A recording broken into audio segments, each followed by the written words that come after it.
Du coup, qu'est-ce que tu conseillerais à cette personne qui a déjà lu pas mal de conseils, connaît les concepts, etc., écouté Nomade Digital, connaît tout ça? Et cette personne procrastine et ne sait pas où commencer, qu'est-ce que tu lui conseillerais comme étape d'action?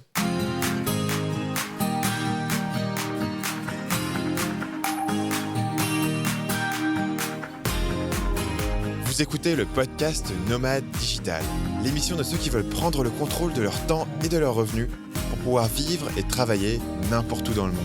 Chaque semaine, venez discuter entrepreneuriat, productivité et voyage avec deux gars qui le vivent au quotidien.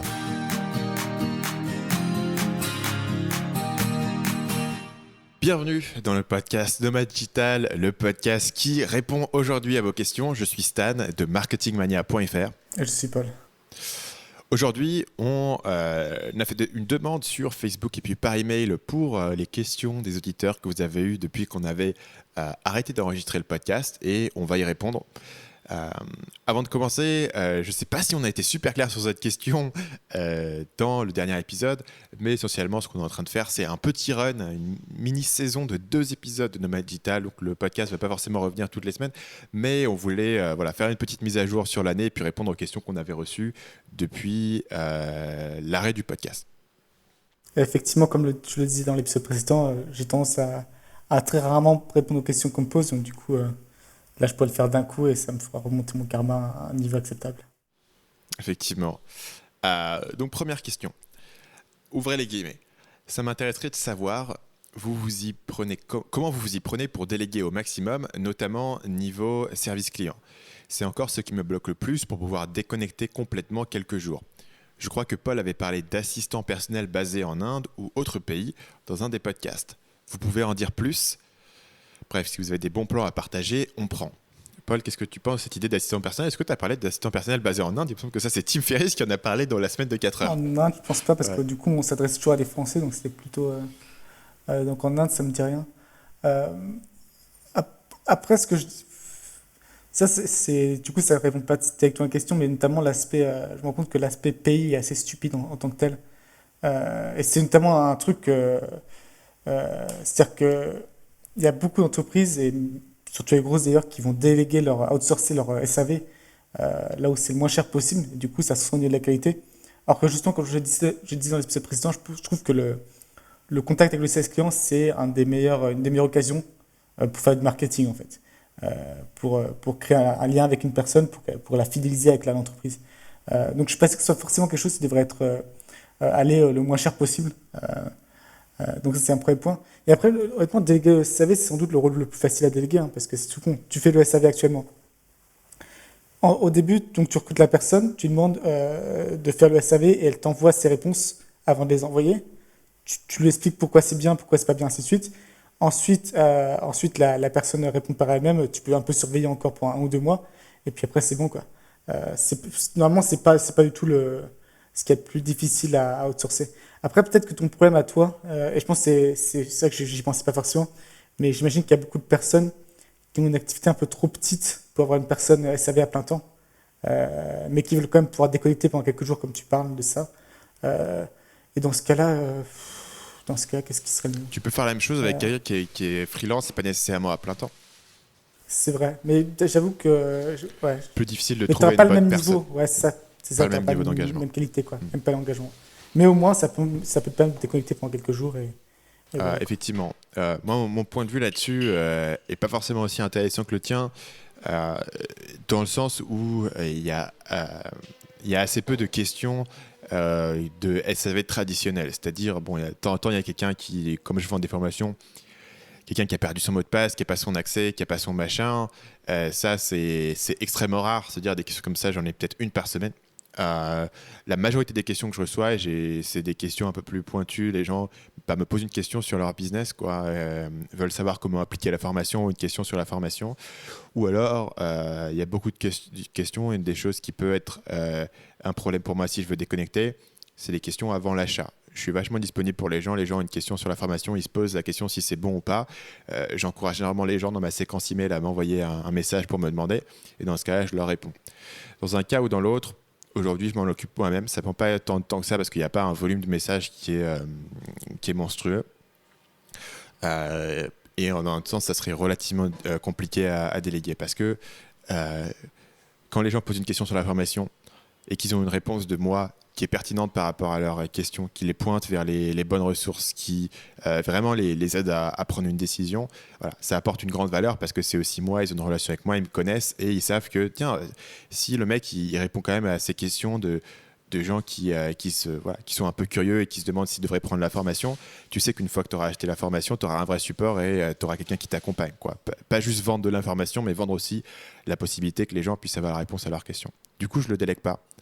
Et j'ai pas de plan de le déléguer. Il y a un point dans mon business où si l'audience et le trafic et le volume continuent à scaler, la question se posera où ça deviendra ingérable pour moi de le faire moi-même, ou alors ça deviendra un fardeau trop important par rapport au temps et à mes autres activités. Donc dans ce cas, je vais me poser la question. Actuellement, c'est pas le cas. En revanche, je travaille quand même avec des assistants qui sont en freelance, mais c'est pas la même dynamique dans le sens où il n'y a pas de besoin qui soit disponible en continu. C'est plus selon la mission, sur certaines tâches, je vais faire appel à des gens. Et là, encore une fois, mon cas est un peu particulier parce que la meilleure manière pour moi de recruter des gens, c'est de miser sur mon audience existante. Des gens qui connaissent le business, qui comprennent la vision, ça facilite énormément la tâche et ils sont déjà Ouais, c'est filtrés. vrai que c'est dur de répondre à cette question parce qu'on n'a pas le détail du business. Et j'ai l'impression que comme son focus principal, c'est de pouvoir déconnecter pendant quelques jours. Et ça, je veux dire, s'il a un petit business, je pense qu'il peut dire notamment, il peut mettre un autorespondeur, vous recevrez une réponse dans 5 jours. Je pense que ça peut passer aussi. C'est pas ouais, donc je sais pas trop. Ouais, c'est compliqué. C'est vrai effectivement que ça dépend du business et de la rapidité. Moi, dans mon cas, voilà, si les gens reçoivent pas une réponse à leur question sous 24-48 heures, personne panique, quoi. Tu vois, c'est pas comme si j'avais un logiciel qui avait planté et d'un coup il faut le répondre directement. Là, on a d'autres gens. Moi, dans mon cas, ok, je me pose une question entre ma proposition de valeur et une autre. Et qu'est-ce que tu en penses? Voilà. Il y a pas, tu vois, le délai de réponse n'est pas forcément le même que, ou même, tu vois, mon produit n'est pas arrivé, etc. Où les gens, tout d'un coup, si tu ne leur réponds pas directement, ils paniquent, je sais Ils vont pas. s'énerver. Ouais. Ouais. Ils paniquent et se demandent si tu t'es enfui avec leur argent. Question suivante. Ma question concerne le démarrage. Je pense que beaucoup comme moi connaissent maintenant les concepts, mais procrastinent toujours et n'arrivent pas à se lancer ou par quoi démarrer. Il y a un tas de formations en ligne. Est-ce que ça vaut le coup d'investir dans ce genre de formation qui permet de démarrer pas à pas avec méthode? Paul, qu'est-ce que tu en penses? Moi, j'ai une opinion assez tranchée là-dessus et je pense qu'il y a dont beaucoup de personnes n'ont pas être d'accord, notamment beaucoup d'auditeurs parce ils sont pas mal investis là-dedans. Mais moi, je pense que pour commencer une formation, c'est un peu, c'est une des pires choses possibles. D'ailleurs, toi, t'en vois aussi, donc mais c'est mon opinion personnelle.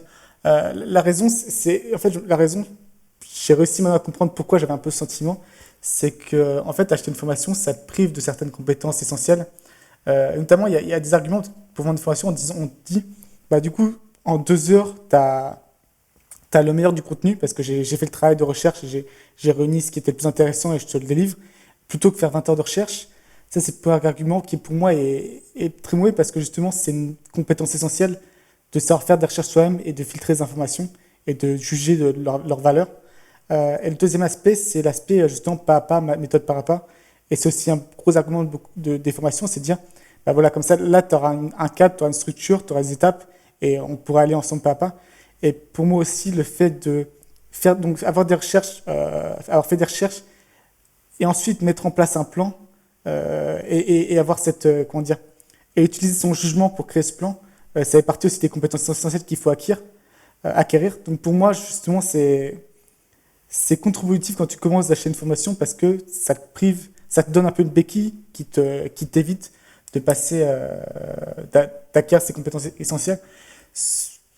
Et je m'en suis beaucoup rendu compte quand j'ai vendu ma formation, c'est-à-dire que si quelque chose n'était pas couvert dans ma formation de façon très précise, tu avais plein de gens qui allaient me poser des questions, alors que les réponses étaient assez évidentes, mais ils n'avaient pas le réflexe de réfléchir par eux-mêmes en fait.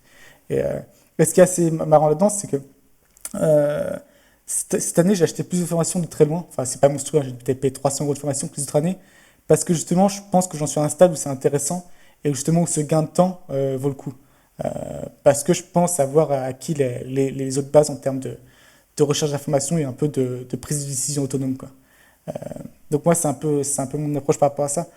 Après, de toute façon, c'est pas non plus une question. Toi, c'est pas parce que tu prends des formations que tu vas forcément échouer ou parce que tu prends des formations que tu vas forcément réussir. T'as les deux cas de figure. Mais pour moi, et je pense qu'il faut notamment éviter ce qui est le cas de peut-être une partie de la population, c'est un peu l'addiction à acheter des formations à tout prix, en pensant que parce que tu achètes des formations, bah, d'investir en toi-même et automatiquement tu t'améliores, alors que c'est pas forcément le cas, quoi. Du coup, qu'est-ce que tu conseillerais à cette personne qui a déjà lu pas mal de conseils, connaît les concepts, etc., écouté Nomad Digital, connaît tout ça? Et cette personne procrastine et ne sait pas où commencer, qu'est-ce que tu lui conseillerais comme étape d'action? Euh, bah, c'est un peu facile à dire, mais se lancer, c'est faire. Généralement, la personne sait ce qu'il faut faire, toi. C'est juste qu'elle hésite. Notamment les questions que je reçois, c'est assez impressionnant à quel point la majorité, c'est sur des détails, en fait. Des trucs qui n'ont aucune importance, mais ils veulent juste faire les choses parfaitement et se disent, au moins, si j'ai cette information-là, je le saurai. Le mieux, c'est de se lancer et de voir ce que ça donne, quoi. Euh, Surtout que la plupart des. Tu peux trouver des informations gratuites pour te lancer, pour savoir les points étapes partout, quoi. C'est pas vraiment un secret nulle part, quoi. Euh, je pense aussi qu'il y a un effet assez. D'ailleurs, moi aussi, je suis assez touché, c'est quand tu payes quelque chose, tu as l'impression que ça a forcément plus de valeur, en fait. Euh, et il y a le seul aspect que je te donne aux formations pour moi qui est hyper intéressant, c'est effectivement, mais ça dépend des personnalités, mais moi notamment, qui suis un peu près de mon argent, quoi, c'est que si je paye, j'ai pas envie de le laisser. J'ai envie que ça va quelque chose, quoi. Donc ça, je pense que pour les gens qui sont un peu, comment dire, bon, le paradigme est économe, voilà, qui sont les gens qui sont économes, et toi, ça les ferait chier de payer 100 euros pour quelque chose qui sert à rien, ça peut servir, quoi. Mais, euh, mais une autre manière de faire ça, c'est tout simplement, t'investis, moi, du coup, ce que j'ai fait, t'investis 500 euros, bah, t'investis 500 euros, tu veux récupérer des 500 euros, bah, t'y vas, quoi. Tu trouves une Investi solution. dans le cas, dans C'est son ça. inventaire, quoi. Mais c'est un peu la faiblesse de beaucoup de business en ligne, c'est du coup, t'as tout ce que tu investis ton temps et donc c'est facile d'abandonner, quoi. T'as pas. Alors que moi, Amazon, t'as de l'inventaire, donc bon, faut faire quelque chose pour le vendre. C'est intéressant. Euh, sur la question des formations, il y a pas mal de points où je te rejoins. Globalement, je pense que le mauvais positionnement à prendre pour une formation, c'est de te dire, OK, je vais te prendre par la main et te donner une formule à copier-coller pour démarrer et avoir un business tout fait. Est-ce que tu penses pas que c'est ce qui se vend mieux au final? C'est ce genre de modèle qui se vend mieux? Ça dépend de ton marché cible. Euh, mais il y a beaucoup de gens qui veulent ça, il y a beaucoup de gens qui achètent ça, il y a beaucoup de gens, voilà, ça se vend beaucoup. Ça dépend après de ton positionnement. Mais le problème de ça, si tu veux, d'un point de vue économique, il y a un problème d'offre et de demande. C'est-à-dire, aujourd'hui, ce qui est à la mode, peut-être, c'est le dropshipping. Ok, tu vas trouver un produit facile en dropshipping et tu vas le vendre, etc. Je te donne la formule. Si cette formule, elle était aussi simple que ça, tout le monde l'a fait, du coup, il y a beaucoup de concurrence, donc ça devient très dur de gagner de l'argent. Des gens comme ça qui ont acheté ces formations de dropshipping, j'en reçois tout le temps des emails. Ah, tiens, ok, j'ai monté mon site selon la méthode. Donc ils arrivent à monter parce qu'ils ont un tutoriel pour monter leur Shopify. Mais derrière, il n'y a pas de vente. Parce qu'il n'y a pas de réflexion sur la différenciation, sur le positionnement, etc. Donc ta méthode pas à pas, en général, ça ne va pas te donner le résultat parce que t'as pas de différenciation. Et si c'est un truc que tout le monde pouvait faire, bah déjà tout le monde l'a fait et il y a de la concurrence. Ou alors tout simplement, et on connaît des gens qui ont fait ça, c'est-à-dire à l'époque où n'importe qui pouvait monter un site de niche sans trop de compétences, etc. Ce qui s'est passé, c'est qu'il y a des gens qui sont arrivés sur le marché, qui ont recruté du monde et qui ont créé des sites de niche à la chaîne. Et du coup, toi, Oui, c'est en tant totalement que le petit... cas, c'est le cas pour Amazon FBA, c'est totalement Ouais, ça. C'est-à-dire qu'Amazon FBA, moi j'ai zéro peur d'un auto-entrepreneur français qui va lancer un produit avec 3000 euros, quoi. Ce qui me fait peur, c'est plutôt l'entreprise chinoise qui vend pour 2 milliards par an et qui a tous les contacts avec les usines, qui peut se permettre de perdre pendant 3 ans de l'argent rien que pour te virer du marché, quoi. Euh, c'est forcément un moment, le marché finit par se solidifier et t'as les plus gros qui restent et t'as des effets d'échelle dans certains domaines qui sont très importants, quoi. Et notamment site de niche, parce que site de niche, ça te permet notamment du backlinking. Du coup, c'est monstrueux, quoi. ouais. Mais toute opportunité, si tu veux, qui est vendue comme étant facile à faire, sans compétence, sans réflexion, sans apporter de créativité toi-même, voilà, pourquoi est-ce que tu pourrais pas juste recruter du monde? Et parfois c'est vrai, et du coup ça recrute du monde et l'opportunité se ferme. Donc voilà, je dirais que la formation ne devrait pas être un palliatif au fait de pas arriver à se lancer, de procrastiner. L'idée de te dire que le mec va te prendre par la main et il va essentiellement faire la réflexion à ta place, c'est un mauvais calcul. Et comme tu l'as dit à l'instant, Paul, ça ne te permet pas de construire les compétences entrepreneuriales dont tu as besoin. D'un autre côté, évidemment, moi, je vends des formations sur mon site. J'en fais aussi pas mal des formations dans le domaine du business et ailleurs.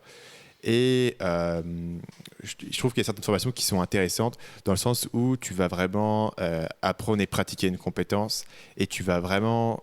Essentiellement, ce que tu as dit, c'est gagner du temps et aller voir un peu au-delà de la surface et comprendre les concepts et toi-même devoir faire la réflexion derrière et toi-même devoir appliquer. Et si là-dessus, tu peux gagner du temps dans l'application, si tu peux vraiment comprendre assez rapidement ce qui est important et si tu as les sous de côté pour pouvoir le faire, c'est pas mal. Toi, tu as commencé super jeune, tu étais probablement dans une situation où tu avais plus de temps que d'argent. Et du coup, c'est un bon calcul de passer pas mal de temps à trouver les infos plutôt que de dépenser de l'argent.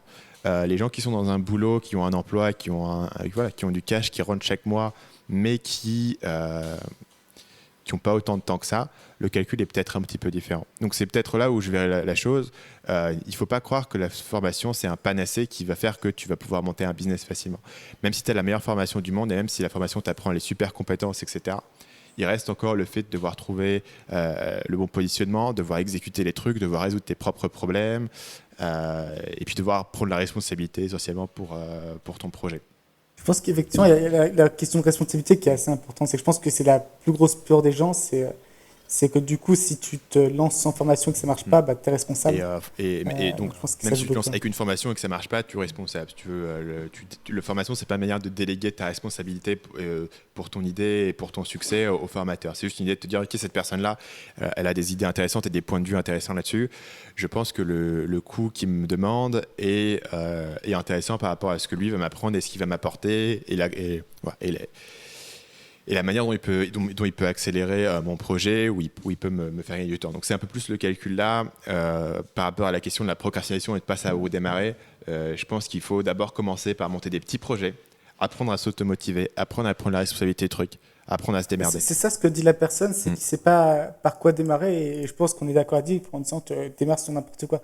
Mon tout premier truc que j'ai commencé, c'était je vendais des porte-clés quoi. En dropshipping. Donc du coup, c'était en 2011. Tu avais quoi comme marge dessus? 1 centime? Non, mais, non, mais le pire, c'est que sur les porte-clés, en fait, à l'époque, tu sais, j'étais un peu à moitié communiste, quoi. Dans le sens où pour moi, tu sais, il fallait des marges honnêtes. Et donc, j'étais vraiment focus dans l'idée, toi, faut pas 50% de marge, ça me paraissait scandaleux, tu vois. Non, et donc, du coup, je me faisais des toutes petites marges de merde parce que j'avais pas compris vraiment comment le business, c'est, tu vois, la question de tu mets un prix par rapport à la valeur que la personne est prête à payer, pas parce que tu décides que c'est 10% de plus par rapport au prix d'achat, quoi. Euh, mais donc, j'ai pas gagné beaucoup d'argent. Et au final, c'est pour ça que c'est un peu. On va dire, ça fait maintenant 2 ans et demi que j'ai arrêté mes études, donc je pourrais conseiller ça comme début.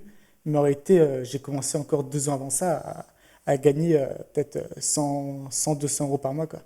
Euh, Ma première idée, donc je pense que n'importe quoi est déjà mieux que parce rien. que tu apprends ces compétences entrepreneuriales fondamentales qui vont au-delà du projet, mais qui sont mettre en place un truc, le driver, aller jusqu'au bout, voir ce qui fonctionne pas. Et c'est des choses que tu n'apprendras pas dans une formation, quoi. C'est toi qui dois apporter ça et la formation, elle peut te donner un framework, mais là, tu ne l'apprendras pas. Mon idée, moi, de départ, était tout aussi foireuse. Mon idée, c'était, j'avais un livre que j'adorais sur la séduction, qui s'appelle Models, écrit par Mark Manson. Et puis ce livre est génial. Il n'existe qu'en anglais. En français, ce que font les gens, je trouvais que c'était de la merde. Et je me suis dit, tiens, si je pouvais traduire ce livre en français, je pourrais le vendre, c'est génial. Ça ferait un super business parce que le bouquin est génial, tu vois. Le truc, c'est que c'est un e-book. Il est vendu 9 $. Je vais traduire ça, je vais payer les royalties au mec. Tu vois, il n'y a aucune marge dans ce business, il n'y a aucun modèle. Et puis d'ailleurs, j'avais aucune idée de comment le marketer, comment construire une liste, une audience, etc. Donc pour te dire, l'idée qui, moi, m'a lancé était tout aussi... voilà. Enfin, d'un point de vue business, elle n'était pas bonne. Et si j'avais été plus compétent, j'aurais jamais fait ça. Mais ça m'a forcé à poser la question du marketing, ça m'a posé la question de comment construire une liste, comment construire une audience. Et prendre l'initiative, ne serait-ce que de le faire et d'envoyer un email au mec et de dire est-ce que je peux traduire ton livre. Il a dit non d'ailleurs, il a eu raison parce que je pense que j'en aurais pas réussi à faire grand-chose. Et c'est marrant parce que des fois, on reçoit des. je pense que c'est marrant parce que l'email que tu as reçu, maintenant, c'est nous qui le recevons. C'est vrai que des gens, ils ont des idées absolument géniales de partenariat. Et toi, tu vois dans leur idée les 46 failles qu'il y a et les trucs qui vont jamais fonctionner. Et à quel point, pour toi, en plus, c'est pas intéressant, Tout quoi. simplement, voilà, le fait que c'est trop petit pour faire une différence, quoi. Euh, un projet mineur qui soit disant ok on va le faire, ça va te rapporter de l'argent, oui mais c'est bon, si c'est pour me rapporter 200 € par mois, voilà, c'est même pas l'intérêt que je passe de l'espace mental à y penser. Et ça je m'en rendais pas compte. Question suivante. Numéro 1, quel est le pourcentage de marge moyen sur les produits Amazon FBA et comment augmenter sa marge en vendant sur Amazon? Pourcentage moyen, il n'y a pas vraiment de pourcentage moyen. Après, ça dépend comment tu calcules le pourcentage. Mais je dirais que si après tout, il te reste 25%, c'est healthy, c'est plutôt bon. De profit? Profit, ouais. Euh, Est-ce que la marge et le profit c'est différent, c'est ça? c'est encore un truc, Ça il y en a qui calculent la marge, c'est sur le prix d'achat. Et Ouais. sinon, tu peux calculer la marge, bah, justement, c'est le coût total, et, enfin, ce qui te reste en gros. Donc tu ajoutes tes coûts fixes, Ouais. ton staff, etc. Ok. Donc 25%, c'est pas mal. Comment augmenter sa marge en vendant sur Amazon? En fait, et c'est pour ça qu'à mon avis, c'est plus compliqué qu'on le pense de se lancer sur Amazon. Il y a deux phénomènes. Déjà, quand tu te lances, tu es limité aux petits produits, parce que si tu lances des gros produits, il faut faire par bateau, et tu peux pas quand tu es petit, parce qu'il faut avoir assez de place sur un conteneur, ça prend beaucoup de temps, tu avances beaucoup de cash, et donc du coup, tu es limité aux petits produits. C'est quoi un petit produit? Ça serait quoi Bah, je fais un truc, comment te donner un exemple? un objet de la taille d'un ordinateur, c'est un gros produit, un petit C'est produit? déjà un assez gros produit, toi, genre un MacBook, Ok. je pense en livraison, tu auras peut-être pour 5-6 € par avion, quoi. Ok. Donc toi, ça pourrait. Encore une fois, ça dépend du prix du produit, hein, mais sur un produit de 30-40 €, ça passe quand même, quoi.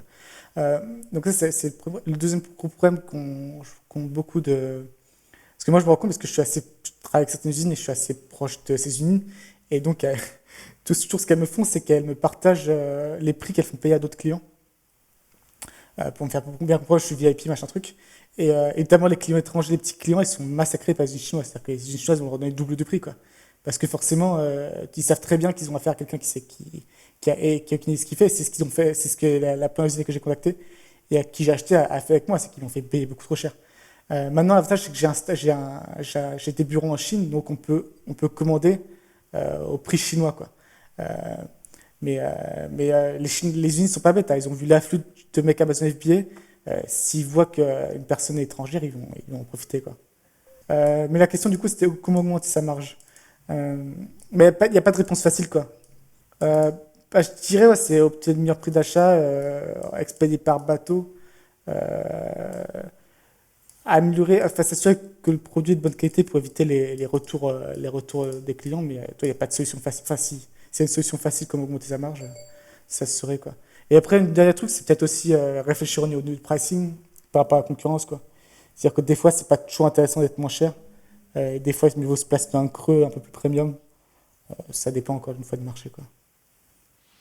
Et ça, tu l'évalues comment? Parce que tu comprends assez bien comment les listings Amazon fonctionnent et donc tu arrives à identifier les opportunités. C'est un instinct. Je pense que c'est beaucoup un instinct, c'est la force. Au bout d'un moment, tu connais ton marché, et tu sais ce que les gens sont prêts à payer. Tu acquiers un peu cette donnée au fur et à mesure, quoi. Euh, Après, généralement, de toute façon, il y a un truc tout con, mais c'est que tu veux pas faire la concurrence aux Chinois au niveau des prix, quoi. Euh, c'est impossible parce que. Et même les Chinois, j'en parlais avec un mec à une conférence, un vendeur Amazon chinois qui est lui très gros, enfin, qui vend, pour dire, il vend 600 millions, il a vendu 600 millions cette année, en 2017, donc c'est assez gros. Et il me disait que quasiment tous les vendeurs chinois sur Amazon font pas d'argent en fait. Parce que les Chinois, ils ont vachement cette mentalité que le but c'est juste que les autres fassent faillite et après il restera plus qu'eux, quoi. Euh, donc là, sinon, tu peux faire concurrence. Donc ta seule chance, possiblement, c'est d'être un peu plus haut et du coup que les gens, un peu pareil que pour les formations, parce qu'ils payent plus cher, ils ont l'impression que toi c'est de meilleure qualité et que ça vaut plus, quoi. Tu auras toujours, je pense, t'as peut-être 70% des gens qui veulent acheter le moins cher possible. Tu as 5% des gens qui veulent acheter le plus cher possible et tu as 25% qui veulent juste éviter d'acheter le moins cher possible, en fait. Donc c'est peut-être cela que tu devrais viser. Encore une fois, même ces pourcentages, ça varie beaucoup sur les marchés, hein. Enfin, de toute façon, sans savoir vraiment les produits, c'est compliqué de donner une réponse très précise. Ça marche. Deuxième question de cette série. Meilleur pays pour ouvrir une activité Amazon FBA, pourquoi? Ouais, meilleur pays, c'est, je dirais éviter la France, c'est quand même mieux. Ça, de toute façon, c'est un secret un peu pour personne. Après, je sais que l'Estonie, ça peut être intéressant, Hong Kong, c'est pas mal, Singapour, c'est pas mal. Euh, je pense que ce qu'il faut éviter si vous avez des grosses ambitions sur le business, c'est partir dans un pays un peu trop chelou, quoi. Euh, donc si c'est le truc de îles Caïmans, ça Ouais. inspire pas forcément la plus grande des confiances. Donc c'est pour ça que, à mon avis, Singapour, Hong Kong, ça reste particulièrement intéressant. Euh, ouais, je pense que c'est après ça. Il y a pas de 36 000. Après, j'avoue que j'ai pas regardé depuis très longtemps, donc je suis pas trop au courant. Mais je pense que ça reste le meilleur pays. En sachant que pour le problème, enfin, je dirais que quand même pour commencer, le meilleur pays, c'est que si vous êtes en France, c'est faire auto-entrepreneur, quoi. Parce qu'au moins, vous vous lancez, quoi, tout simplement. Yes. Question suivante. Facebook Ads et Amazon FBA, une combinaison rentable. Est-ce que tu as des bonnes stratégies? Non, c'est pas intéressant pour une raison toute simple, c'est que Amazon ne te dit pas d'où viennent les ventes, donc tu pourras pas savoir la rentabilité de tes pubs Facebook. Alors je sais qu'il y a certaines techniques un peu gréates qui permettent de le savoir, mais moi je jouerais pas à ce jeu-là avec Amazon, donc je pense pas que ce soit une bonne stratégie. Après, je sais que tu peux le faire dans certains cas, par exemple dans un cas tout con, mais imagine tu as un produit qui se vend pas du tout, tu fais 0 vente par jour. Bah là, forcément, si tu lances du Facebook Ads et tu le mets à faire 50 par jour, tu sais que ces ventes viendront de Facebook Ads. Donc, dans certaines occasions, tu peux le faire, et, mais c'est pas quelque chose que je recommanderais forcément parce que tu n'as pas une très bonne visibilité sur la rentabilité. Et de toute manière, d'un point de vue un peu plus technique, le truc, c'est pas juste de savoir quelles ventes viennent de Facebook, c'est aussi de savoir de quelles pubs est-ce qu'elles viennent. Et là-dessus, tu auras beaucoup, beaucoup de mal à le savoir. C'est-à-dire que tu peux pas optimiser tes pubs, tu peux pas optimiser tes audiences, tes créatifs, etc. Parce que tu n'as pas de visibilité. Je trouve ça un peu étonnant d'ailleurs que Amazon ne te donne aucune manière de le faire, parce que au final, ça devrait les avantager si si toi-même tu payais tes pubs sur Facebook pour envoyer du trafic sur leur plateforme et leur faire de l'argent.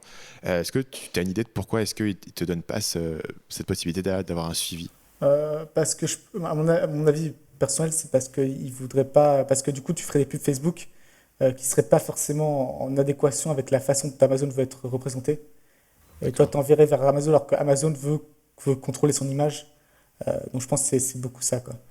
C'est un peu la Ok. même raison pour laquelle ils sont relativement stricts sur l'affiliation. C'est-à-dire que tu peux pas, toi, si tu fais un article totalement mensonger, ils peuvent potentiellement te virer ton compte affilié.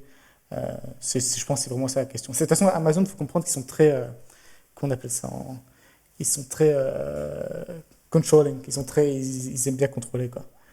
Et donc, c'est pas les premiers à t'offrir des outils pour marketer pour, euh, pour promouvoir ta marque ailleurs, quoi. À ce sujet-là, tu penses que tu as remarqué des modifications dans la manière dont Amazon traite ses vendeurs sur les dernières années ou depuis que tu bosses sur Amazon FBA? Enfin, moi, j'ai beaucoup grossi, donc moi, je vois une certaine différence par rapport à ma boîte, mais je pense que c'est plus lié à la taille qu'autre chose. Euh, mais par contre, ce qui est assez hallucinant, ce qui fait toujours assez marrer, c'est qu'en termes de support vendeur, donc tu as un support vendeur sur Amazon, c'est que le mec qui vend 3 livres par mois et le mec qui fait 500 millions par an, ils auront affaire au même sales client, quoi. Enfin, même support vendeur. Donc ça, c'est intéressant. Par contre, dès que tu grossis, tu peux avoir ce qu'on appelle un account manager qui est relativement utile et qui peut débloquer certaines situations. À quel moment est-ce que tu peux avoir ton account manager? Euh, je dirais, je pense que quand tu dépasses le million, ça peut commencer à jouer. Après, t'as aussi le cas où si tu as un produit particulièrement innovant, particulièrement intéressant, là, tu peux aussi avoir un account manager pour t'aider à vendre sur Amazon, quoi. Tu vois, par exemple, si tu as fait une campagne Kickstarter sur un nouveau produit, tu auras ça. Ok. Quatrième question sur Amazon FBA. Vendre du service pour Amazon FBA. Quels sont les besoins d'un vendeur Amazon? Exemple, copywriting, fiche produit, PPC, etc. Euh, le problème, c'est qu'il y a déjà beaucoup. Alors, je sais qu'il y a quand même une relativement forte demande notamment pour soit fait en français, en allemand ou autre, que ce soit au terme du PPC, parce que c'est pareil pour les fiches produits, pour le copywriting. Euh, Après, moi, tu vois, faire une agence de ce type-là, ça me paraîtrait la fin du monde, quoi. Ça paraîtrait. Parce que je pense que tu ne pourras pas gagner beaucoup par client. Et tu devras gérer beaucoup de clients et ce sera compliqué. Et moi, ça me paraît pas très intéressant, quoi. Ça peut, en tout cas, en faisant de la chance, peut-être toi en freelance, si tu veux gagner de l'argent relativement rapidement. Effectivement, je pense qu'il y a beaucoup notamment d'Américains et de Chinois, et beaucoup de Chinois surtout, euh, qui cherchent notamment des personnes pour rédiger les listings en français ou les traduire plutôt en français, gérer le PPC et autres, ça peut potentiellement se trouver. Ouais. Par contre, les mecs qui ont fait des outils et du software pour Amazon FBA, eux, ils s'en ont bien tiré. Ouais, Je ça pense dépend. à Travis Jamison, c'était quoi son site? C'était. euh, J'arrive pas à me Amazon souvenir. Tracker, non, c'est pas celui-là? Amazon, ouais, c'est ça, MZ Tracker. MZ Tracker, je dirais que ça dépend. En fait, ce qui s'est passé sur Amazon FBA, ce qui se passe en ce moment, c'est que tu as eu un gros pic, je dirais, il y a un an et demi. Et donc, en fait, le gros problème, c'est que faire un nouvel outil, ça prend peut-être 6 mois, un an. Et donc, du coup, tu as plein d'outils qui sont sortis peut-être il y a 6 mois, en sachant que le nombre de vendeurs est en baisse, en fait. Donc, je pense que notamment, Les vendeurs sont en baisse c'est parce ça. que les gens n'arrivent plus à rentrer et ça se consolide. Ah, c'est ça. Enfin, je pense que les gens savent. Ou les gens sont ruinés, Euh, ils sortent. et beaucoup de gens sortent. Je pense qu'il y a. Le gros problème de Amazon FBA, c'est que je pense que beaucoup de gens y attachent. Beaucoup de gens ils ont un succès assez rapide. Et ils ont attaché beaucoup leur ego. Et donc, ils ont commencé, je sais pas, en 2015. Et tu vois, ils gagnaient pas mal. En plus, ils faisaient bonne marche. Et au fur et à mesure, notamment les Chinois et d'autres vendeurs Amazon FBA américains ou européens sont arrivés. Et du coup, ça a cassé les prix. Et donc, ils ont tout fait pour maintenir leurs chiffres parce que ça, c'est pas grave, toi, d'avoir des revenus qui baissent, mais en gagnant plus d'argent, tu vois. Et au final, si tu gagnes plus d'argent, au bout d'un moment, le cash flow te rattrape et tu te fais éjecter. Euh, donc, honnêtement, c'est assez spectaculaire à quel point tous les gens à qui j'ai parlé peut-être il y a 2 ans, 95% ont quitté Amazon FBA, quoi. Qu'est-ce qui fait que toi, tu as réussi à tenir? Qu'est-ce qui fait que j'ai réussi à tenir? Je pense parce que j'étais dans une catégorie où il n'y avait pas trop de monde à cette époque-là, notamment même en Europe, où au final ça s'est solidifié. Maintenant, c'est plus le cas. Maintenant, c'est assez violent parce que les Chinois ils sont arrivés de façon assez violente. Mais je dirais que je suis allé dans une niche qui allait encore, quoi, où les gens étaient prêts à payer un peu plus. Euh, ouais, je pense que c'est le facteur principal. Tu souffres directement de la concurrence des Chinois. Clairement, oui. Pas tant que ça, parce que je me suis quand même positionné au-dessus, donc ça va après.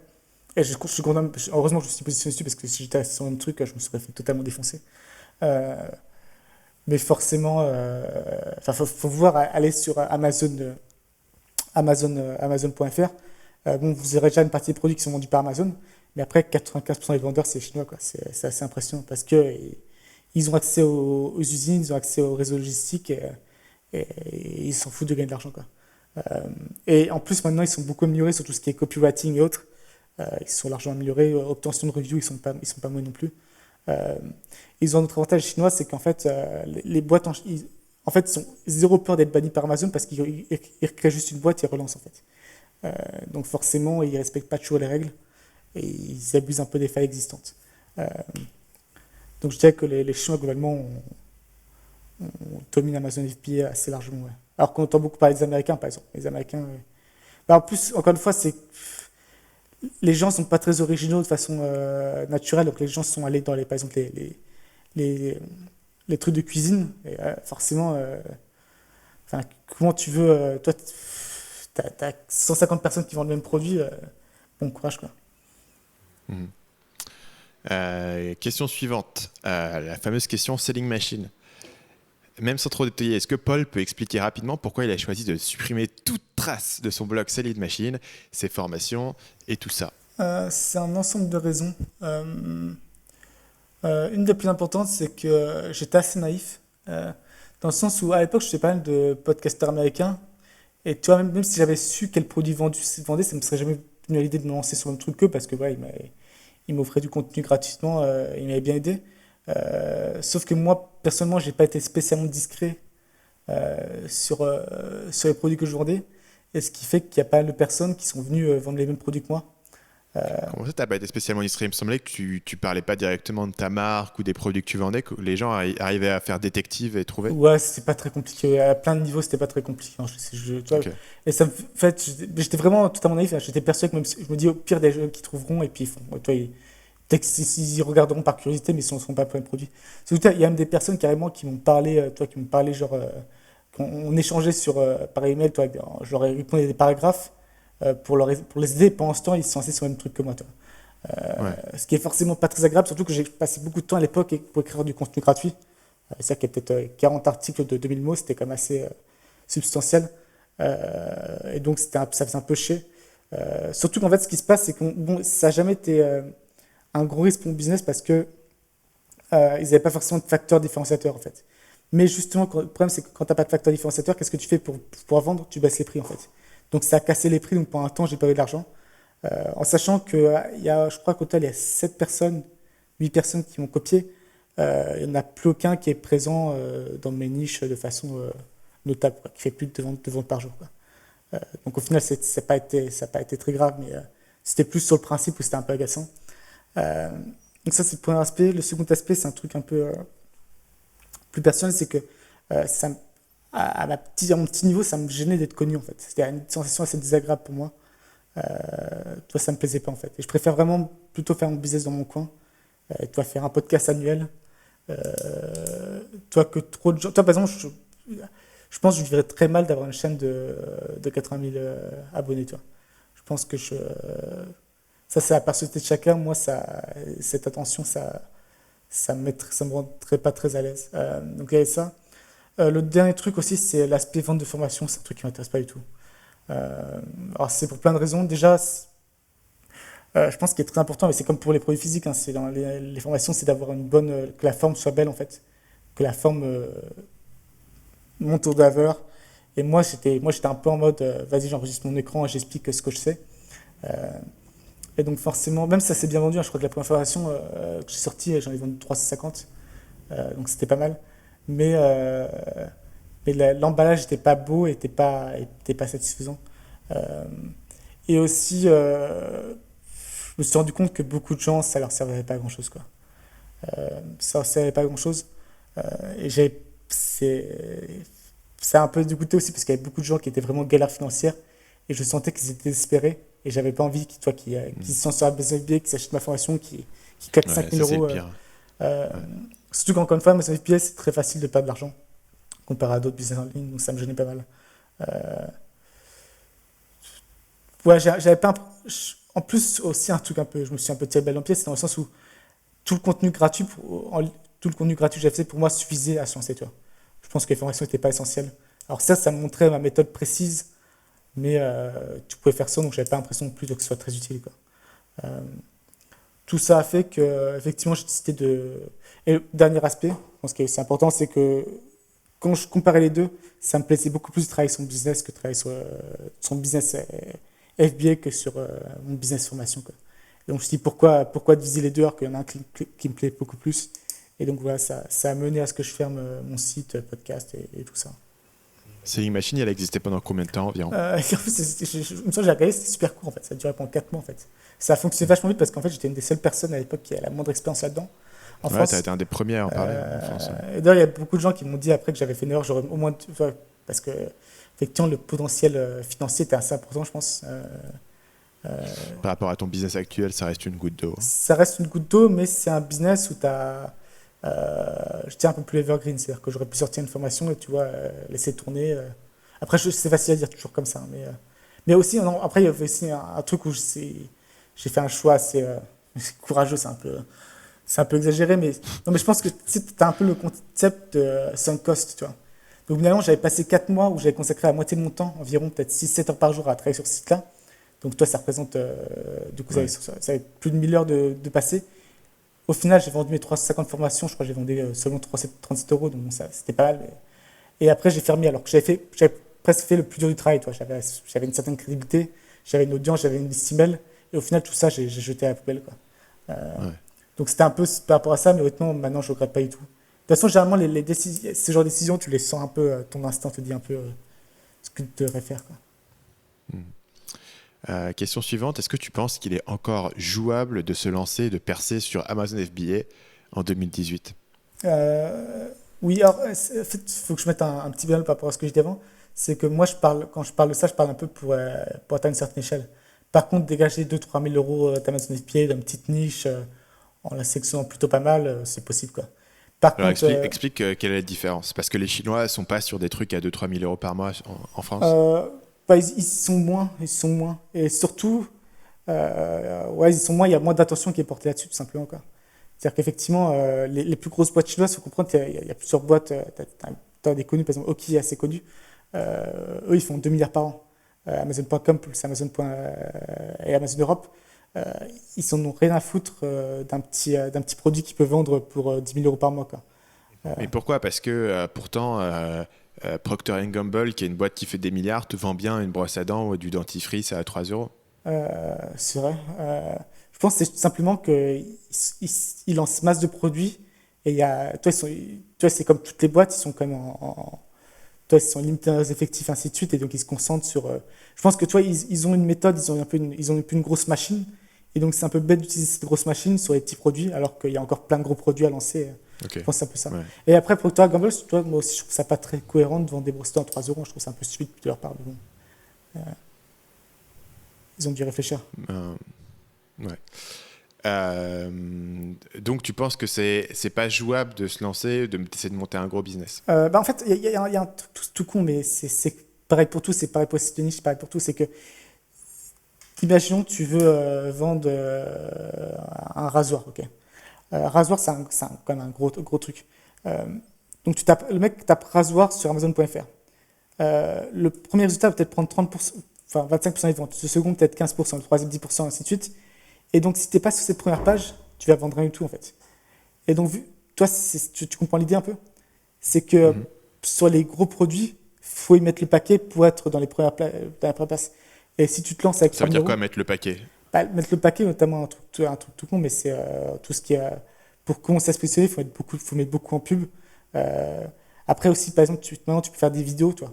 Et ça, tu commences, c'est plus compliqué de faire une bonne vidéo. L'obtention de review, c'est aussi très important. Très important. Euh, un autre truc aussi, c'est que si jamais ton produit a un défaut, euh, si t'es petit, t'es mort, quoi, parce que ton produit a des défauts, tu vas prendre négative review et ton taux de conversion va se casser la gueule et c'est fini, quoi. Euh, et sur un gros marché, tu pourras jamais remonter parce qu'une fois que tu es dans la septième page, la première page est tellement concurrentielle que tu ne remonteras pas, quoi. Donc toi, quand tu lances un nouveau produit, c'est quoi la fourchette de cash que ça bouffe avant d'être rentable? Euh, Alors, en fait, le truc, c'est que généralement, un produit, pour que ce soit rentable en termes de cash flow, un cash flow, je vois bien, je pense qu'il faut compter 9 mois. C'est-à-dire que pour ton compte en banque, que ce soit positif, il faut compter 9 mois. Mais après, l'investissement initial, moi, généralement, c'est quoi? C'est peut-être 30-40 000 pour lancer un produit. Ouais. Ok. Tu penses qu'il y a une opportunité pour les gens qui veulent monter un business, mais en ayant un produit ultra différencié, soit ils ont une nouvelle idée, soit ils ont un storytelling, ou même peut-être une audience. Ah, bah, pour moi, c'est carrément le plus gros. Ouais, très sincèrement, si j'avais lancé le même produit, si je lançais le même produit maintenant que j'ai lancé il y a 2 ans, je n'aurais pas percé, hein, c'est 100% sûr. Donc je pense qu'effectivement, maintenant, il y a un très clair. Et notamment que tu es très soutenu par Amazon si tu arrives à créer un nouveau produit innovant qui soit propre. Tu peux être soutenu par Amazon pour le mettre en avant parce qu'eux, ils sont fiers de toi, d'aider les startups, par exemple. Toi, Ça serait quoi un exemple? alors, il y a quoi comme exemple? Je sais qu'il y a un produit qui s'appelle le Dodo, je crois, qui est une marque française, qui est un produit pour t'aider à dormir, il me semble. Donc, tu vois, ils sont pas mal mis en avant et je crois que je les ai vus il y a pas longtemps en page d'accueil d'Amazon. Parce qu'Amazon est fier de pouvoir dire voilà, on est une startup française qui a designé son nouveau produit, quoi. Mais encore, enfin, de toute façon, c'est ce on a dit tout à l'heure, c'est que généralement tes résultats sont proportionnels à l'effort que tu mets comparé aux autres, quoi. C'est forcément n'importe qui peut aller sur Amazon FBA, taper gants de cuisson et commander 500 unités, quoi. Donc ça va être très compliqué alors que designer un nouveau produit, aller en Chine, gérer la production, ainsi de suite, forcément c'est plus compliqué. Hmm. Question suivante. Que penses-tu de la méthode Shopify plus Facebook Ads dont on entend pas mal parler? Faut savoir que moi, je crois que je n'avais pas beaucoup parlé dans ce podcast, mais je suis assez investi là-dedans, dans le sens où j'ai des boutiques dropshipping avec la méthode classique, hein, c'est AliExpress, c'est pas très sophistiqué. Et donc maintenant, ils existent depuis plus de 2 ans, donc j'ai 3 ans, ouais, donc j'ai un peu un expérience là-dessus. Je pense qu'il y a plein de problèmes avec ça. Par contre, un truc que je dirais, c'est que je pense que c'est la meilleure technique pour dégager un speak, je pense que c'est la meilleure technique. Notamment, je pense que c'est mieux qu'Amazon FBA parce que c'est moins compliqué à lancer et, t'as pas, et le niveau cash flow, c'est beaucoup mieux. Donc, tu peux lancer un petit site, tu peux lancer un site, honnêtement, tu peux le faire en 2 jours, hein, c'est vraiment rapide avec Shopify. Euh, et tu peux lancer Facebook Ads et voir ce que ça donne, quoi. C'est très rapide. Et le cash flow, vu que les gens payent avant que toi-même tu payes, c'est assez intéressant. La question là-dessus, c'est que tous les mecs qui te vendent ces formations, on va peut-être pas les citer, mais les gens qui savent, sachent, te disent que en 3 mois, tu peux gagner 10 000 euros par mois. Bah, tu peux, hein, de toute façon, le potentiel est toujours là. Mais est-ce que tu vas gagner 10 000 euros par mois? Non. Non. Après, encore une fois, enfin, maintenant, je vais lister tous les problèmes avec Shopify Facebook Ads. Déjà, c'est dropshipping, ça baisse. C'est-à-dire que moi, je le remarque avec mes sites. Mes rankings sur Google se sont maintenus, mais mon taux de conversion ont été divisés par 2 en 3 ans. Tout simplement parce que déjà, les gens achètent plus sur Amazon. Et aussi, un autre truc, c'est que donc, je pense que la plupart tout ça, c'est du AliExpress, non, je pense, hein. C'est acheté en Chine, ça fait exploser de la Chine, je pense. Les gens maintenant connaissent AliExpress, connaissent Wish, alors qu'il y a 3 ans, ils ne connaissaient pas forcément. Donc maintenant, toi, ils vont directement acheter là-bas. Et les gens, c'est marrant parce que au début d'Internet, les gens n'avaient pas confiance pour mettre leur carte bleue sur des sites comme ça. Et maintenant, c'est un peu la même chose, quoi. C'est qu'ils veulent des plateformes qu'ils connaissent. Donc le taux de conversion a baissé. Moi, j'ai l'expérience que j'ai des centaines de visiteurs par an sur mes sites et donc j'ai pu très bien voir ces baisses. Il n'y a pas de doute. Donc déjà, c'est un truc qui est en baisse. Les gens ne veulent pas acheter sur un site comme ça. Le deuxième truc, c'est que bon, là, actuellement, c'est à la mode, à un timing un peu bizarre d'ailleurs, parce que c'était à la mode aux États-Unis il y a 3 ans. J'ai l'impression que Ouais, effectivement. le timing est un peu étrange. Et encore une fois, le truc, c'est que c'est une question d'offre et demande. C'est que tu as plein de personnes qui vont se lancer là-dedans. Les gens ne sont pas les plus originaux, donc ils vont se lancer un peu sur le même truc. Et de toute manière, dès que tu es en dropshipping, tu n'as pas vraiment de manière de faire ton propre produit. Donc, de toute manière, Non, tu es tributaire des produits que n'importe qui pourrait répliquer en 2 jours. c'est ça. Et donc voilà, c'est un peu problématique à ce niveau-là. Euh, un autre truc, c'est qu'aussi, c'est un peu, ça c'est un truc qui me fait, il y a beaucoup, je pense, après je sais pas qui fait ça ou qui ne fait pas, mais je sais que notamment américain, c'était assez courant. C'était en gros de dire les profits sans les Facebook Ads. C'est-à-dire que je me fais 50% de Ouais. marge, mais très bien, mais si tu dépenses 49% dans les Facebook Ads, Ah, au ok. final, tu as 1% de marge, quoi. Ouais. Euh, donc ça, c'est un problème, c'est quel argent à la fin ils gagnent vraiment. Ça, c'est toujours un peu la question. Euh, un autre truc aussi, c'est que donc la majorité. Après, si vous faites le dropshipping de France ou un truc un peu différent, ça peut être intéressant. Mais la majorité, je pense, c'est le dropshipping depuis AliExpress. Ouais. Faut savoir que c'est très lourd en termes de service client et de taux de remboursement parce que les gens, des fois, AliExpress, ça peut prendre 2 mois, quoi. Donc les gens, ils perdent patience et ils s'énervent un peu. Euh, et ils sont pas contents, ils demandent remboursement, notamment si vous passez par PayPal, c'est très facile d'ouvrir des litiges et de perdre le litige. Et après, ils vont vous poser beaucoup de questions, donc ça reste client assez intense. Euh, euh, donc, au global, je dirais que. Et encore une fois, après, c'est que tu crées rien qui est vraiment de la valeur intrinsèque, quoi. C'est que tu extrais de la valeur à un certain point. Mais par exemple, c'est très compliqué de construire une marque en dropshipping, quoi. C'est même plutôt impossible. Donc, je dirais que ça vaut le coup même rien que pour apprendre un peu comment utiliser Facebook Ads, comment créer un site Shopify, comment faire du SaaS client, ça peut être intéressant de se lancer là-dessus. Mais je pense que la hype est un peu exagérée. Encore une fois, j'en parle d'expérience parce que ça fait 3 ans que j'ai des sites. Ah, par contre, un truc qui est très très bien, que j'ai oublié de noter, c'est qu'une fois que tu délègues le service client, tu n'as plus rien à faire, quoi. Peut-être cette année, j'ai peut-être passé 6 heures sur mes sites dropshipping. Donc ça, c'est un gros avantage. Que tu n'as pas, par exemple, en Amazon FBA, c'est un peu plus compliqué. Mais, et aussi, c'est potentiellement un business qui est revendable, quoi, parce que c'est pas attaché à ta personne, c'est un business à cash flow, donc ça peut Mais, être mais toi, revendable. tes business Shopify sont basés sur le ranking Google, pas trop sur les Facebook Ads. C'est vrai, non, c'est vrai, t'as raison, je sais pas noter ça, c'est que je fais même pas de Facebook Ads, honnêtement. Parce que moi, je suis assez pointu sur la partie Facebook. J'en ai vu beaucoup. J'ai beaucoup de gens qui me posent des questions. Bah, C'est d'ailleurs, tu chaud. m'as fait du Facebook Ads pour Ouais. un de mes sites Mais, dropshipping. mais, mais on faisait de la manière facile, c'est-à-dire on faisait du retargeting. On faisait du retargeting et puis on faisait pas mal de lookalike, ce qui est au final basé sur le fait que tu avais déjà un trafic organique. Être rentable sur un truc comme ça où tu as des marges de dropshipping, t'es pas différencié, c'est pas du tout évident. Et si ton produit est pas unique ou si ton produit est pas vraiment. Facebook Ads, ça coûte cher, quoi. Donc la méthode. Grosso modo, je pense que j'ai peur dans ces épisodes en fait qu'on ait l'air trop négatif. à cracher sur toutes les idées que les gens nous apportent.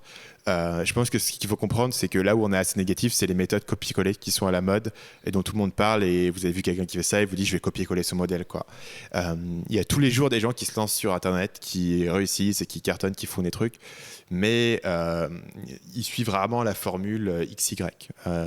C'est pour ça que toutes ces méthodes-là, on peut voir effectivement peut-être un petit peu de négatif, mais d'un autre côté, on vous dit, bah, tiens, si vous avez une bonne idée de produit, vous le lancez, vous faites un Kickstarter, vous lancez sur Amazon FBA, vous arrivez à avoir un message unique. Moi, je suis plus sur la partie contenu, YouTube, etc. en ce moment. Mais je pense que on encourage même les gens à se lancer, juste que Ouais. les attentes soient pas, que forcément ça correspond pas à ce que des gens te disent pour te vendre une formation. C'est assez logique, toi. Les intérêts sont pas les mêmes, quoi. Les Et intérêts sont pas méfiez-vous alignés. voilà, des méthodes copier-coller où on vous prend par la main, etc., où ça devient super facile. Derrière, si vous avez des compétences, si vous avez une bonne idée de produit, si vous avez la capacité de créer du contenu qui est intéressant, vous construisez une audience, vous arrivez à vendre des choses. Il y a plein de manières de réussir sur Internet aujourd'hui.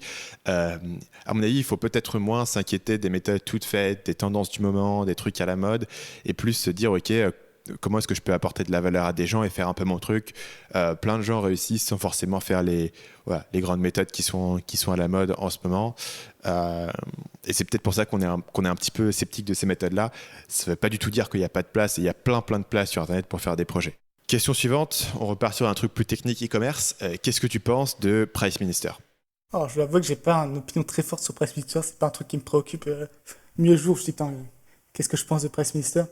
Je dirais correct mais faible, quoi. C'est-à-dire que t'as pas beaucoup de ventes. Je veux dire, t'as autant créer un compte et mettre tes produits là-dessus et voir si t'es rentable avec l'abonnement.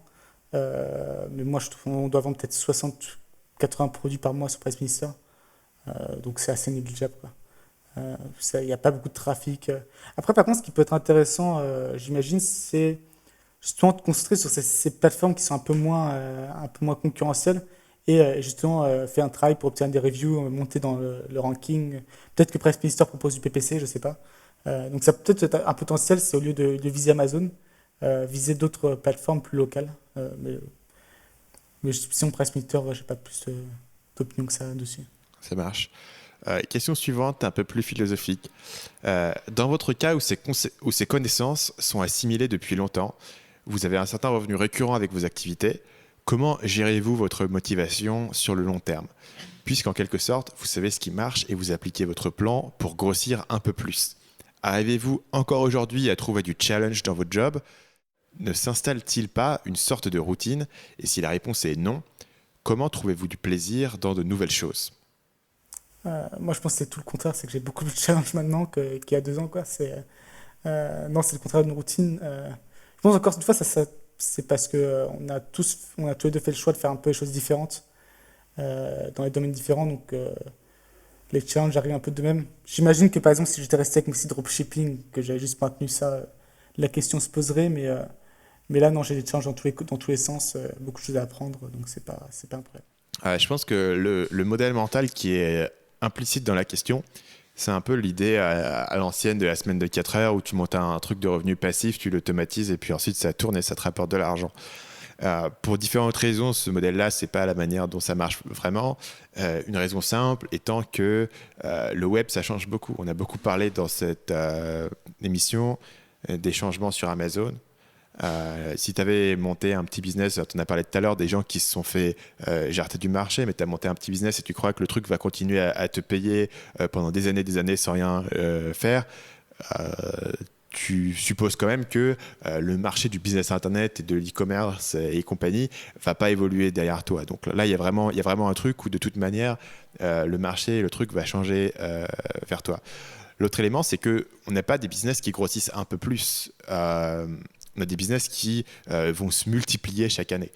Et quand ton business se multiplie chaque année, ça veut dire que tu passes dans des challenges qui sont totalement différents de ceux que tu avais eu par le passé. Et soit tu vas, comme Paul l'avait mentionné dans l'épisode précédent, recruter une équipe et du coup tu as des challenges de management et de gestion qui sont totalement différents et qui vont continuer à évoluer à mesure que ta boîte grossit. Avoir un employé et 10 employés, c'est très différent.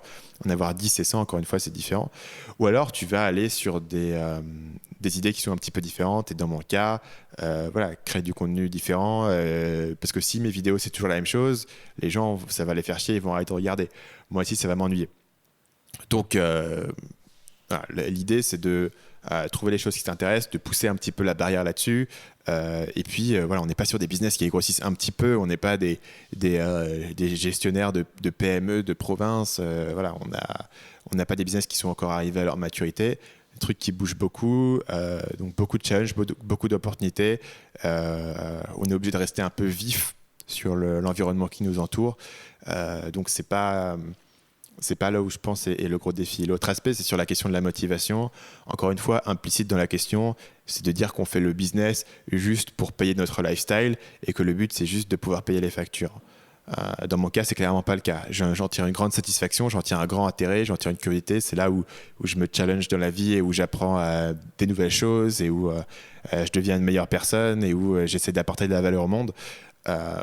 Donc, même si effectivement le revenu il rentre dans tous les cas, c'est pas ma motivation quand je fais une nouvelle vidéo. Ma motivation, c'est pas de me dire juste tiens, ça va payer mes factures. C'est me dire tiens, j'ai une super idée, ça va plaire aux gens, ça va fonctionner, quoi.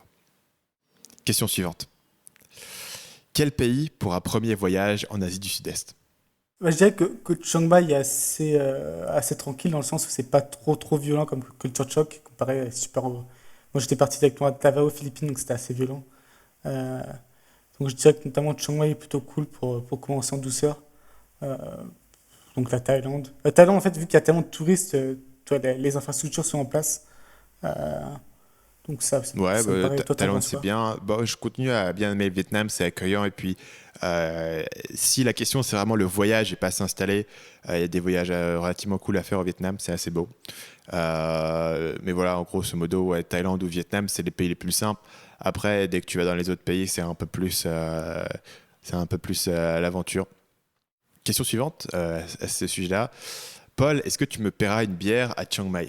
Dans la mesure du possible, oui. Je vais faire un effort cette année sur les gens qui me disent qu'ils sont à Chiang Mai d'offrir une bière. Ça marche. Moi, à Ho Chi Minh, en général, c'est aussi le cas dans la mesure où j'y suis. Euh, Sur ce, je vais faire une toute petite parenthèse sur une question. C'est la question des visas. Les gens nous posent des questions sur l'histoire de visas.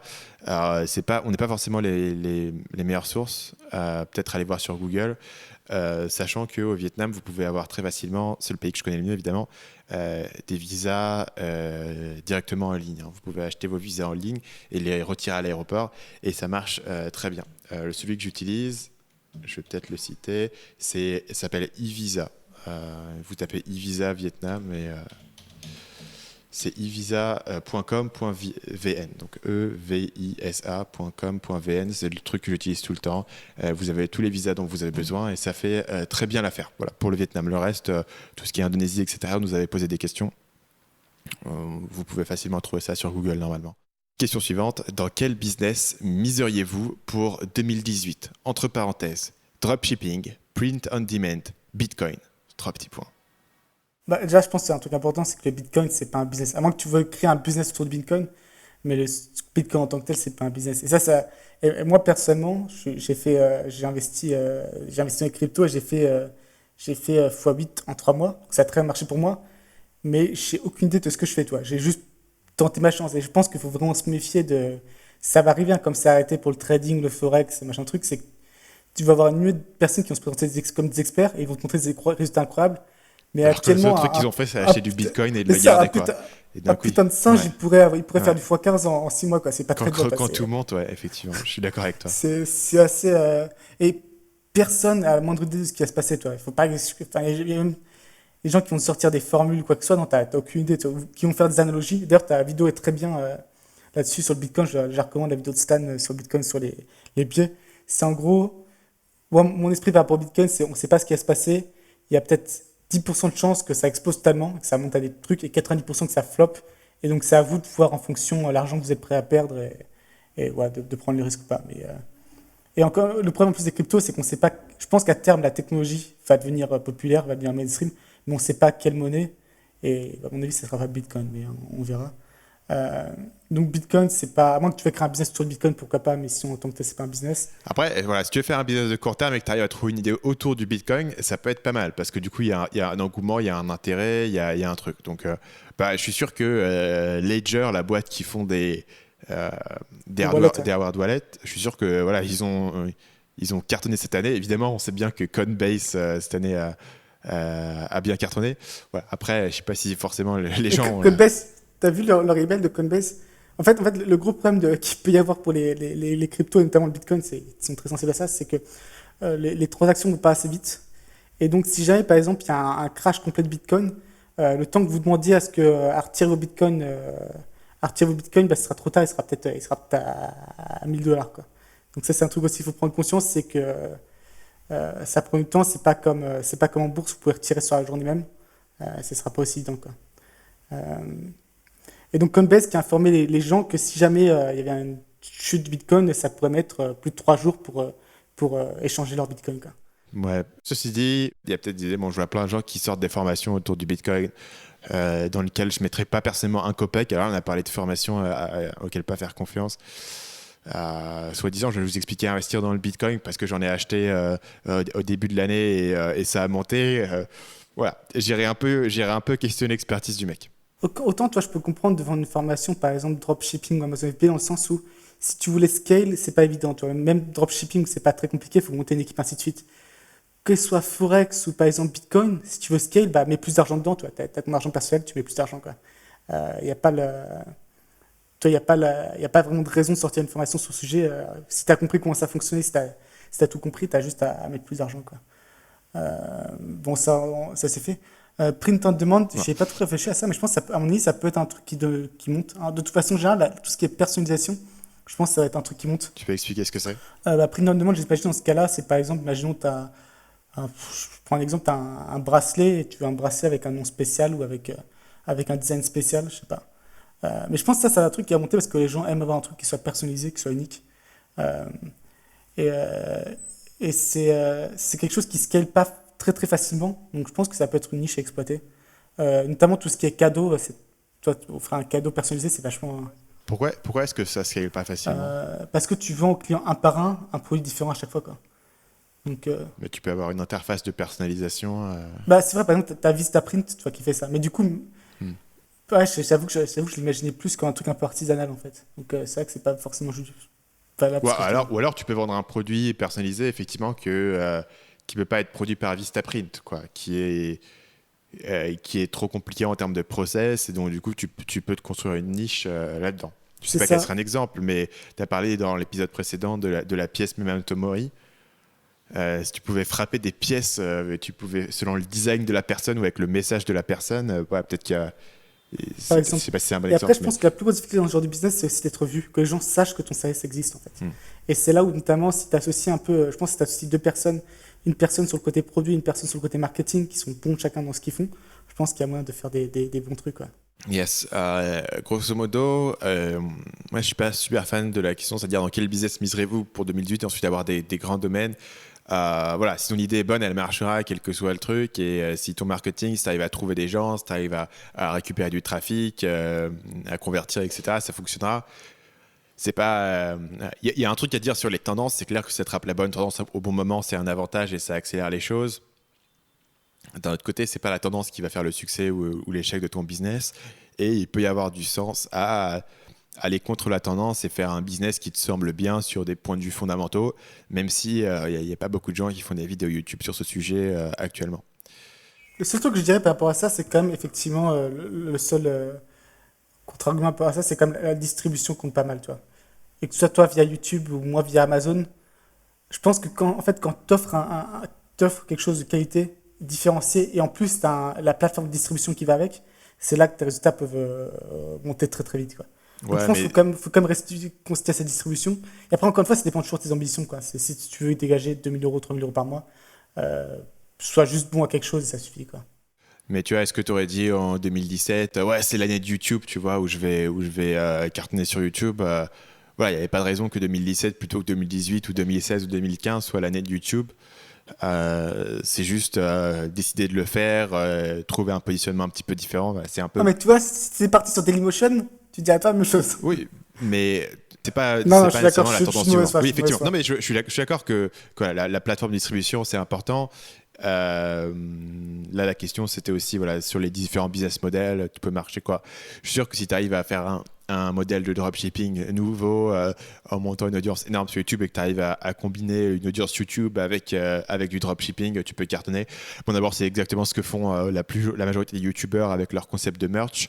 Et voilà, ils arrivent très bien à vendre des trucs essentiellement dropshippés avec un white label essentiellement parce qu'ils ont une audience et parce qu'ils ont la confiance. Et voilà. Mais voilà, c'est à toi de voir quelle audience tu veux cibler. Est-ce que tu peux trouver un besoin? Est-ce que tu peux apporter de la valeur? Il y a plein d'idées qui peuvent fonctionner voilà, à partir du moment où les fondamentaux sont solides. Dernière question.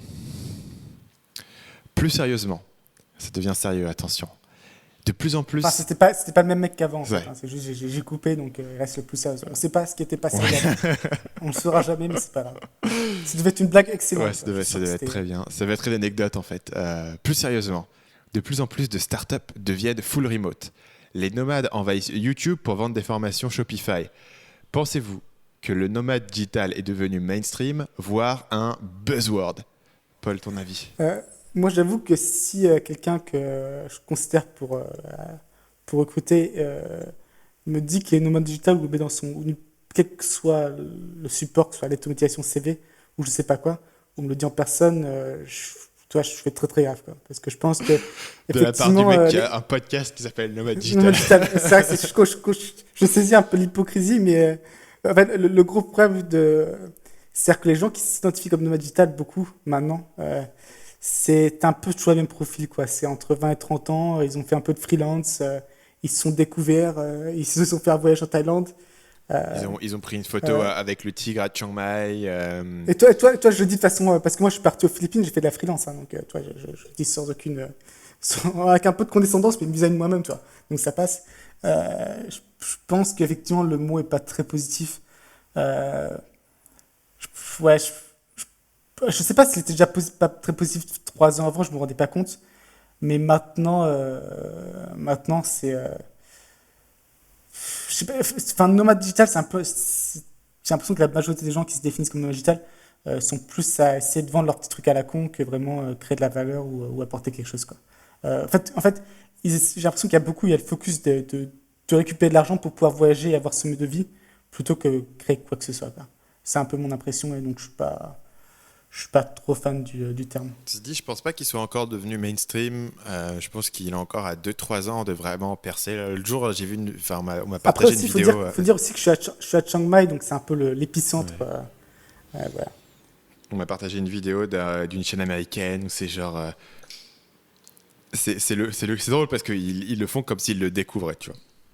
Ah, Jenny était employée dans un cubicle 9 to 5 et maintenant elle habite à Bali et tous les jours Elle a elle va à la quitté la rat plage et race. tout. Elle a quitté la rat race et il faut un petit documentaire sur sa vie où elle va au Elle coworking, fait elle va à du la yoga, plage, méditation. elle boit sa coconut et tout. Enfin, genre, tu sais, c'est genre le truc, c'est la checklist du nomade digital et il faisait comme s'il le découvrait. Et encore aux États-Unis aujourd'hui, il le découvre et c'est waouh, c'est incroyable que tu puisses faire ça, etc. Ça va se normaliser, à mon avis, ça va effectivement devenir un peu plus mainstream au fil du temps, à mesure que les gens qui sont sérieux dans le business vont abandonner en fait cette étiquette. Ça, Euh, c'est un truc important à préciser, c'est que j'ai tendance à être très prudent si la personne me dit qu'elle est nomade digitale. Par contre, si elle vit de façon remote, moi, ça me pose pas de problème, tu vois. C'est plus généralement quand quelqu'un se qualifie d'un certain terme, c'est assez révélateur, quoi. Donc si la personne se qualifie comme nomade on digital, se moquait un peu dans c'est le qu'il faut dernier faire. bouquin des gens qui ont la bio Twitter, crypto investor, etc. Quoi. Alors qu'on est tous les deux investis dans les cryptos, quelqu'un qui se définit comme ça, comme label, enfin, à moins que tu sois les jumeaux Winklevoss et que tu as investi 1 milliard dedans. Et tu savais tu sais, en plus, il y a une crypto que j'ai acheté, c'était le Ripple. Ouais. Et le Ripple, il l'a fait genre x20 là, en genre une semaine, un truc absurde. Et le mec qui a créé le mec, le CEO, machin truc, c'est la cinquième fortune mondiale. T'imagines, non mais t'imagines, Ouais. t'es un connard qui crée ta boîte, tu passes 40 ans à travailler tous les jours pour ta boîte, tu te défonces.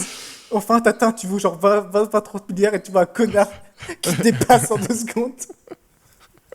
C'est super marrant quand même. Ouais. Ah putain, je savais pas. Ouais. Ouais, c'est pareil, mais tu sais, toutes les personnes qui ont perdu leur... Moi, j'ai perdu un peu de crypto Mais c'était vraiment très très faible, quoi. Mais tous les gens qui ont perdu 2000 bitcoins en 2011 et qui les retrouvent plus, quoi. Enfin, ça doit toi, ils pourraient vivre, ils pourraient s'acheter un jet privé depuis. C'est assez monstrueux comme la violence du truc, quoi. Mm. Effectivement. L'histoire était pas mal du mec qui avait jeté son ordi Ah, et qui, il et fouille qui la retournait déchetterie, la ouais. décharge parce Non, il avait acheté la décharge, en plus, c'est ça qui était marrant. y avait, il y avait, Il avait acheté la il y décharge, avait un quoi. trésor dedans qui valait des centaines de millions s'il pouvait retrouver son vieil ordi, Mais, quoi. mais t'imagines, en plus, ce mec, il avait fait ça, je me rappelle, il avait fait ça quand le bitcoin valait 1000 dollars. Et toi, donc lui, il a dû péter un câble, et c'était il y a genre 2-3 ans, tu sais, il a Ouais. dû péter un câble parce que je pense que ce qui est assez marrant, c'est un peu le cerveau humain, c'est que au final, la valeur du bitcoin ne devrait pas avoir d'importance pour lui. Sauf que, tu sais, c'était à 1000 dollars, c'est cassé la gueule, et je pense qu'il était rassuré, toi. Quand c'est tombé à 200 dollars, il s'est dit, bon, j'ai pas perdu tant que ça. Et maintenant que c'est à 14-15 000, il doit être fou, quoi. C'est-à-dire que tu passes à côté la fortune d'une vie, quoi, l'euro million, Mm. parce que tu as jeté ton vieil ordi, quoi. Je trouve que ça crée comme des tragédies. Ouais. Donc, pour conclure sur cette question du nomadisme digital, ça va devenir de plus en plus mainstream, on va de plus en plus en entendre parler. Et je pense que ça va créer une situation effectivement où les gens qui se définissent comme ça vont être regardés par une autre partie d'entre nous qui faisons du business d'un œil un peu méfiant parce que peut-être qu'il fut un temps où il fallait faire un truc un peu innovant pour devenir nomade digital. Euh, mais il y a aussi un truc dont on a parlé dans le podcast de la dernière fois.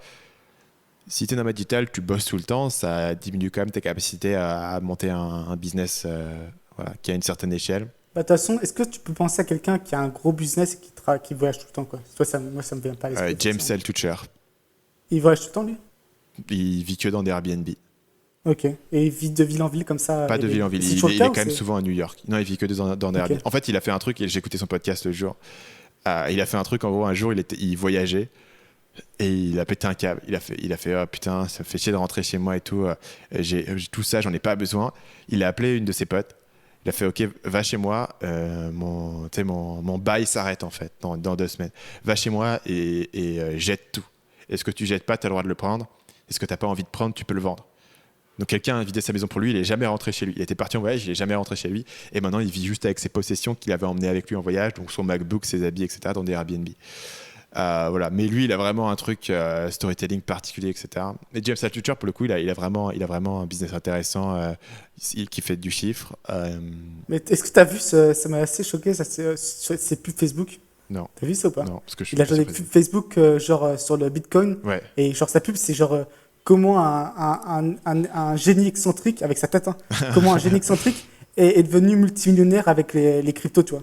Et genre c'est pour son business, Ces quoi, gens qui pour étaient vendre déjà... ses formations c'est pas crypto. les siennes, enfin, il a fait ça avec Agora, qui sont des killers du marketing direct. Ok. Donc, ouais, Putain, mais je trouve ça un peu, toi ça nique un peu ta marque quand même. Ça, sachant qu'il était déjà multimillionnaire avant et que, c'est ça. et que tous ses potes sont dans des hedge funds et qu'il a des avantages énormes. Mais ouais, voilà, ceci dit, il fait du gros business et lui, il est mobile. Mais c'est vrai que globalement, tous les mecs qu'on connaît qui sont un peu sérieux, ils sont posés quelque part et éventuellement, ils bougent un petit peu de temps en temps. Voilà, après, il faut des priorités dans la vie, quoi. Si ta priorité, c'est de voyager et de mettre des trucs sur Instagram, tu peux pas à la fois faire un truc qui est ultra dur et monter un gros business, quoi. Donc, il n'y a pas de miracle et il faut faire des choix. Après, un choix n'est pas forcément meilleur que l'autre, hein. Moi, je me kiffe bien à travailler, mais je me dis, si le business que j'avais monté me faisait un peu chier, je voulais l'automatiser et voilà, et vivre une vie un peu plus cool, voilà, ça serait pas pire pour autant. C'est juste pas le choix que moi j'avais envie de faire. Sur ce, est-ce qu'on a un mot de la fin, Paul, pour terminer cette petite série de 2 épisodes de Nomade Digital du début d'année? Est-ce qu'on a un mot de la fin? Bah, je dirais qu'effectivement, on a été assez négatif. Je pense qu'on a été assez négatif pour contrebalancer aussi un peu les promesses qui sont un peu partout maintenant. Mm. Euh, Parce que, ouais, je trouve qu'il y a comme 2017, il y a comme une multiplication de personnes qui sont au marketing. Je trouve que ça n'a rien à voir comparé à. Tu penses? Il y en a Bah, toujours énormément. c'est vrai que sur YouTube, je trouve qu'il y en a beaucoup, beaucoup. Sur YouTube, il y en a ça. plus parce que c'est l'effet Antoine Ouais, BM et Stan Leloup combinés, quoi, l'un coup sur l'autre. 2016, Antoine BM, cette année c'était moi. D'un coup, les gens ont l'eau à la bouche. Mais Antoine BM a vraiment ouvert la voie là-dessus. Mais il y a toujours eu 100 millions de blogueurs qui parlaient de ça. Mais donc, je pense qu'en bref, en 2018, je conseille à tout le monde, s'ils ne sont pas lancés, au moins de lancer quelque chose, peu importe. Ah, ok. Je Et pensais que tu allais dire de devenir moi et de ne pas écouter les gens et de s'enfermer. non, Ce qui est au final un bon conseil, hein, de consommer moins de contenu et de se focus sur exécuter un projet. ouais, bah, après, j'ai du mal à savoir à quel point la personne moyenne consomme du contenu. Mais, euh, mais je pense au moins se lancer, peu importe ce que c'est, ça ouvrira des opportunités. Il y a l'acquisition de compétences. Et je pense que le focus, même sans vouloir gagner de l'argent, hein, juste lancer quelque chose, c'est ce qu'il y a de plus important. Et après, il y a toujours l'idée aussi, on a un peu parlé, mais je pense qu'on a déjà beaucoup parlé avant, c'est que de ne pas chercher l'idée miracle, elle ne viendra Ouais. pas. Ou elle viendra parce que tu es déjà dans le marché, quoi. Pas venir de l'extérieur en étant assis sur ton canapé. C'est ça. Bah, sur ce, on va se quitter. On se retrouve. Et toi, sinon, Ah, il il faut faut que je que te tu donne un mot de la fin toi aussi, moi aussi. Oui. C'est difficile après cette sagesse. Écoute, bah, peut-être que voilà, sur cette idée de se lancer, de savoir les opportunités, etc., moi, je conseillerais aux gens de vraiment comprendre. Il y a un conseil de Jeff Bezos qui est pas mal. Concentrez-vous sur les choses qui ne changent pas. Et moi, je considère que ce qui a marché pour moi, c'est ça. C'est-à-dire se concentrer. Pour moi, c'était la psychologie humaine, parce que la psychologie humaine, ça ne change pas. Plutôt que les plateformes, les outils, les machins. Essayer de comprendre un peu ce qui parle aux gens, ce qui va faire un bon storytelling, ce qui va faire une bonne histoire, ce qui va faire un beau contenu, ce qui va permettre d'accrocher les gens, de convaincre, de persuader. J'ai construit un business entier autour de ça, que ce soit le contenu qui permet d'attirer l'audience, que ce soit les séquences email, que ce soit les pages de vente, que ce soit les formations. Et voilà, il n'y a pas que la psychologie humaine dans la vie, c'est un des éléments, mais comprenez vraiment un peu plus les fondamentaux. C'est quelque chose dont peu de gens parlent parce que voilà, ça ne fait pas forcément du contenu aussi sexy, aussi clickbait. Moi, j'essaye d'en parler à ma manière en ayant la partie clickbait sur voilà. Je vais te parler d'un film, Le Loup de Wall Street, etc. C'est marrant parce que c'est un film. Et là-dessus, j'essaye de te faire passer des principes un peu plus fondamentaux. Voilà, ce serait peut-être mon conseil. Moi, tu sais que je suis assez fan du bouquin Deep Work de Cal Newport qui dit aussi voilà, la capacité à se concentrer, à aller de manière profonde. Ça va être un gros élément différenciateur. J'y crois pas mal. Et pour rajouter par rapport à Jeff Bezos, parce que je pense que c'est intéressant que tu dis ça, parce que je pense que c'est une de mes citations préférées, parce que c'est débilement génial. C'est qu'en gros, le mec, il est parti du principe. Je crois qu'il y avait trois trucs, mais j'en souviens plus que deux. C'est qu'effectivement, il y a des choses qui sont jamais, dont les gens veulent pas payer plus cher, et les gens veulent pas que ça prenne plus de temps pour être livré. Donc voilà, tant qu'ils se concentrent sur le fait que les prix sont les moins chers possibles et que les gens sont livrés le plus rapidement possible, et ils ne peuvent pas se tromper, quoi. Et je pense qu'effectivement, on a tendance à se compliquer un peu la tête et à un peu trop sophistiquer les choses, alors qu'il y a des choses qui ne changeront pas, et autant se concentrer là-dessus. Ça revient au concept fondamental. Dans tout cet épisode, on a un peu craché sur toutes les méthodes toutes faites. Le concept fondamental, c'est le concept quand même de valeur. Qu'est-ce qui apporte de la valeur? Et ça, la valeur, elle est dans les yeux du client. Donc, qu'est-ce que les gens veulent? Si les gens veulent être livrés tôt et pour le moins cher possible, eh ben, c'est là où est la valeur, quoi. Et être un peu guidé par ça, c'est toujours une bonne politique, plus que le business model du moment, etc. Si tu comprends comment le truc apporte de la valeur et pourquoi est-ce que les gens veulent ça et qu'est-ce qu'ils recherchent et que tu arrives à résoudre ce problème de manière un petit peu différente, c'est toujours un bon calcul et c'est là-dessus que je parierais avant tout. D'accord. Sur ce, on va se quitter. On se retrouve un jour, on ne sait pas quand, dans 1 an, dans 2 ans, dans 5 ans, dans 10 ans, l'épisode réunion des 10 ans de Nomad Digital. Dans 1 an, on se retrouve pour un nouvel épisode de Nomad Digital. D'ici là, nomaddigitalpodcast.com pour retrouver tous les épisodes du podcast, vous abonner ou nous laisser votre avis. Dans 1 an. À l'année prochaine. Bye. Salut.